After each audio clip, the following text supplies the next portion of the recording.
My name is Ravin Collins, and these are my two audience members. Ebony. Aaliyah.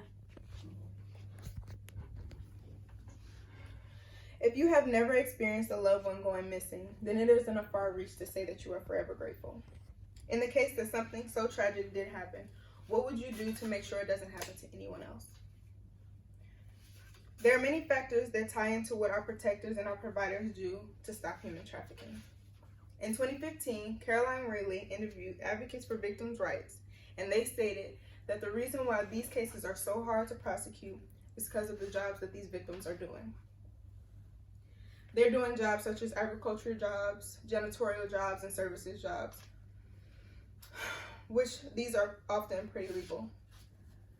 According to Michael King, in 2017, Polk County, Florida, did a week-long undercover sting targeting human trafficking and online prostitution. When this happened, they ended with 277 arrests. These included doctors, pharmacists, and law enforcement. Why is this hard to prosecute? It's hard to prosecute because of the lack of evidence. As I stated before, the types of jobs that these workers or these victims are doing are perfectly legal. So if you're not behind the scenes, you wouldn't catch them being human trafficked. Protectors are aiding human trafficking and covering potential cases. They're also soliciting prostitutes and partaking in sexual relationships with minors.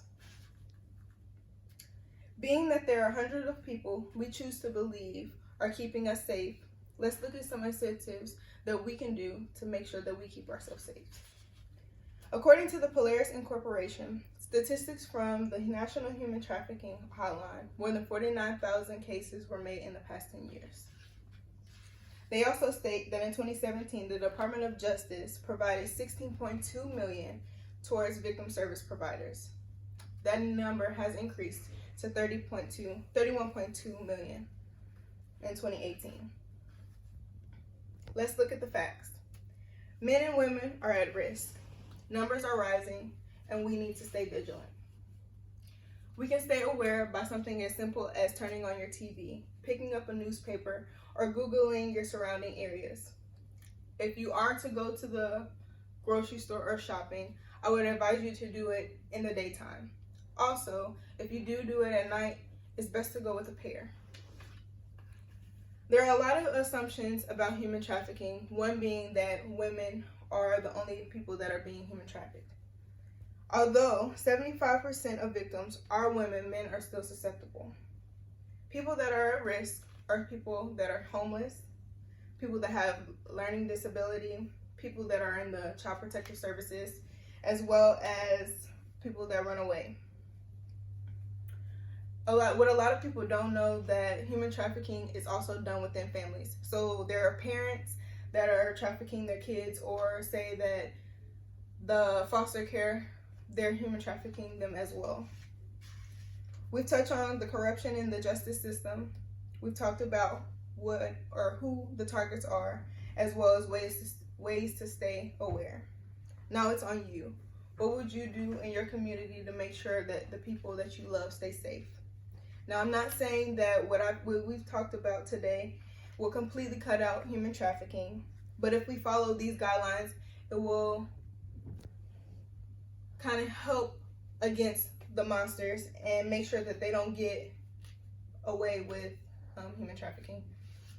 Now I asked you, what will you do for your community? Do y'all have any questions? Yes. So you say that 75% of females are human trafficking. A lot of people don't realize that males are a part of that as well, or being human trafficked as well. Why do people think that males can't be human trafficked? They think that males can be human trafficked because they're macho, but what a lot of people don't understand is human trafficking is not just about sexual orientation. It could be just like I said, it could be they're working in service jobs or agricultural jobs, so they need the money, and if they need the money, they're going to do the work. So that's a reason why that they can be human trafficked. Why do you think that human trafficking is more prevalent in areas filled with poverty? Like I said, with her, the reason why men are human trafficked is because they need the money. So once they get into the job, or once they're told about a job, like say for you, example, if I tell you, oh, I have this job for you, I'm gonna pay you such and such, but then when you get there, I underpay you, and I tell you, oh, you owe me now. That's a form of human trafficking. So it's more prevalent in poverty because people are going for the money and they're not getting what they're told they're getting. Okay. Well, thank you for listening. My name is Ravin Collins.